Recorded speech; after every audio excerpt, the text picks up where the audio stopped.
Welcome to the BJ Show. Let's rock and roll.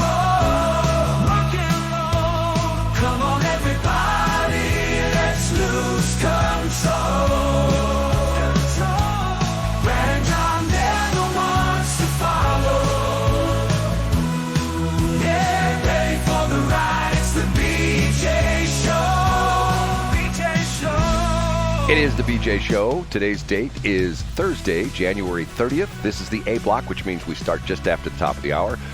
We bring this guy along. Good morning, John Combest. How you doing today? Good morning, Brad. I'm doing great. How about you? Hey, any better, they'd pass a law against it. My voice is come back a little bit from yesterday, so hopefully I'll be able to make it through the entire show. I hope I don't get the Mark Cox disease. You know what the Mark Cox disease is? Oh, no. What's that, Brad? He lost his voice for like three weeks back in like late November, early December, and I think he went to the doctor, and we don't know. He sounded sort of like almost sounded like RFK Jr. at times. You know what I'm saying? Matter of fact, I don't know if you know this or not, but there's already, these people who are like powerful. They already have Plan B. RFK Jr. is, if he's not, passed by the Senate and put into his position, he's going to do a new talk show on NPR with him and Diane Reeves, and they're going to. Boy, that'll be, and we're going to play that for terrorists that we capture right. in other parts of the world. We're going to sit there and we're going to make them listen right. to RFK Jr. and Diane Reeves. And they're going to get a special internet version down to Guantanamo Bay for the 30,000 detainees that are going to end up there, who are the illegals that are going to move to Guantanamo Bay. Once again, John, some presidents take 100 days. Trump takes what? Was this day number 11 or something like that? 10? Something like that. He's really quick in, and the dominoes are already starting to fall. We're going to hear that in the top three today, Brad. And as a listener to the show sort of said disparagingly, she told me that she guarantees me that Caroline Leavitt will be mocked on Saturday Night Live on Of this. course she is. She's a pretty conservative woman. They're going to hate her. Right. Did they ever mock KJP? I don't think they ever did. But, Okay, that's John Combest. What he does is every single day he puts together this list of all the important things you should know about. And what we do is we distill it down to the top three. We bring in this guy. What's your name again, sir? I'm Casey Kasem. And he has all sorts of words of wisdom for us, like things like... Now on with the countdown. And here they are. And... their stories coming up. And... we're on our way to the number one. And then he starts off with... in third place... I love that setup, Brad. The dominoes are already starting to fall, particularly when we talk about DEI, which, as we know, stands for didn't earn it. Down at Missouri State University, a headline in the Springfield News Leader today about MSU. Missouri State University ends DEI efforts, closes Office of Inclusive Engagement. Now, Brad, you and I talked about this a lot over the last couple weeks. And for both you and I, our reservation here is whether it's on the corporate side or the public side, that we would just take these DEI folks, give them a brand new title, and let them do the same thing. But Brad, Richard Biff Williams at MSU says, oh, no. We're not rebranding things. We're not just putting people in a role where they can keep doing their diversity stuff and calling it something different. We're actually ending these programs. So as of... let's see, it looks like the Board of Governors voted along with Biff Williams on Monday and made these changes. Missouri State University will no longer discriminate against white students when it comes to handing out scholarships. They're also eliminating some of these offices, like an office called the Office of Inclusive Engagement. Now, Brad, they had a gentleman that ran that majored out in California. He's a faculty guy. He majored out in California in sociology and Black studies. And he came to Missouri State to teach kinesiology, the study of human movement. But he was, of course, because of that, qualified to run the Office of Inclusive Engagement. Well, he's going to go back to being a professor, or he can just hightail it out of town if he doesn't like it. For a little bit of context on this, Brad, folks could watch TW MP Daily. I had to think of the acronym for a minute. Scott Fawn has started doing a weekday midweek update, Brad. Instead of just doing one in the middle of the week, he's doing one daily now. And he had Biff Williams to talk a little bit about DEI. And Biff Williams said that exact same thing that we just talked about, Brad. We're not just reshuffling the deck and renaming these people. They can either, excuse me, go to work doing a real job in education, or they can leave if they don't like it. So I have the story from the news leader up today. I don't have the timestamps on Scott's interview with Biff Williams because I didn't listen to the whole thing. But Brad, good news. It looks like it's not just symbolism. It's a little bit of substance here. John, you missed one part of this important story. I know. And Scott, I will point out, Brad, I know I missed it. And Scott, I'm sure, because this gentleman, Biff Williams, that court case that we've talked about at length is still going on. Scott didn't ask about the vasectomy joke that Biff Williams did up at Utah State, because Scott is a good interviewer and doesn't just go for a punchline, and probably had that conversation before they went on the air. But that's a great point, Brad. You bring up a great point. No. You missed the See, I got the scoop. I used to run an operation. I used to run a traffic and weather operation in Springfield. I still have my sources down there. What Biff has offered to these people, he said, you know what? You gave them the option. They can just go back to professor.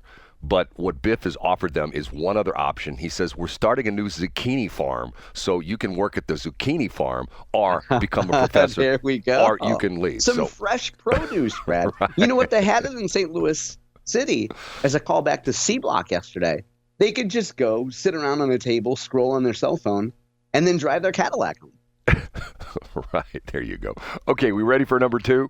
We sure are. Up a notch to number 2. Brad, as you and I discussed on January 15th, there is an entrant in the race for Missouri Republican Party chairman, and that is your friend and mine, Bill Eigel. Bill Eigel spoke to Republicans in in Columbia, making a pitch for why he should be the new Republican Party chair. This piece to us, by the way, is brought to us by Ezra Bitterman, who used to write for the Columbia Missourian and now is doing a little work for the Post-Dispatch. Bill Eigel, as noted in the story, has struck a conciliatory tone. And Mr. Bitterman took the tack in this story of pointing out that the same man that Bill Eigel criticized during the Republican primary for being a liberal and a rhino, Bill Eigel had some good stuff to say about Mike Kehoe. And in fact, the gentleman running against Bill Eigel for Missouri Republican Party chair, Peter Kinder, Bill Eigel had nothing but positive things to say about Peter Kinder as well. It's kind of a kinder, gentler version of Bill Eigel. Bill Eigel points out that the Missouri Republican Party can really do two things, Brad, better than they're doing now. First of all, they could just be better organized. And Bill Eigel points to the fact that the state party hasn't even announced who the big speakers are going to be for the annual statewide event called Lincoln Days. And Bill Eigel also took a really unique tack about this whole initiative petition process, or as knuckle draggers call it, Brad, IP reform, changing the initiative petition process. Bill Eigel's point is, hey, if you're upset about what's going on in Jefferson City and the fact that we don't seem to get anything done, maybe it's time Republicans start using the initiative petition process and start passing our own stuff. Maybe we should have an initiative petition about cutting income tax, about cutting personal property tax, about all those big red Republican ideas we want. Maybe we as Republicans should start getting them on the ballot too. So that's one of Bill Eigel's main angles here, Brad. The vote will take place in Jefferson City on February 1st. Peter Kinder versus Bill Eigel for Missouri Republican Party chair. What do you think of that, Brad? John, you know, I listened to most of it, but I had to run to the first aid kit because my knuckles were bleeding and I had to put some more bandages on them. So I apologize for that. But I know. You don't have to apologize. I thought of you this morning because a headline says that tech stocks rallied. And I was like, a rank amateur told me that I should jump off a building Monday because tech stocks were down. And then I'm like, no, I'm not a knuckle dragger. Anyway, you were making a point about Bill Eigel, Brad. Well, Bill Eigel, I mean, you know, once again, see, I don't understand this situation with Bill Eigel. I don't get it, and I've called him, but you get mad at me if I called him again. To me, this Republican chairman thing seems like it's sort of like, you know, hey, how do we give somebody like a consolation prize? Well, let's make him the Republican state chairman. I mean, to me, that's like a throwaway job. You know what I'm saying? I understand what you're saying. I disagree, and I think that's the kind of job that you make of it what it is. Ed Martin was a Missouri Republican Party chair. And folks would say that he didn't have a great run as state party chair. There's other folks who universally are lauded for doing a great job. John Hancock was a fantastic Missouri Republican Party chairman. Yeah, but look where he's at. He's doing a radio show now. I mean, look, he's doing a television show, right? And he spends his nights swimming in beds of money, Brad. Right, and he plays poker. No, he's a billiards guy, and he's a piano dude as well. Ragtime, yeah, ragtime guy. Let's get back to the story though, Brad. Do you think Bill Eigel would be a good Republican Party chairman? Or, I mean, you wouldn't ask him that on the phone, because if we got him on the phone, you'd be really nice to him and wouldn't ask him any hard questions. But do you think he'd do a good job as Republican Party chairman? You know, John, you're just throwing down the gauntlet. I'm going to call him right now. I did. I'm going to call him right now. You want me to? You dare me to? Come on. I think we're in the middle of the top three, and you're no fun. I mean, you haven't annoyed him in a long time, and maybe we get through the top three here, Brad. And I throw a few more shiny objects, and you'll forget about this conversation due to early onset dementia. Boy, you are so nice to me, John. And last but not least, one of those days. Right, last but not least, the number one. St. Louis Public Radio has a feel-good story for once by Kate Grumke, the environmental reporter, I should say content creator from them. Trump's EPA pick promises to clean up radioactive waste in West Lake Landfill. Well, to quote the rap group NWA, the mother bleepin' saga continues. This time, a little bit of ray of light. Josh Hawley was tweeting about this and posting to social media about this yesterday.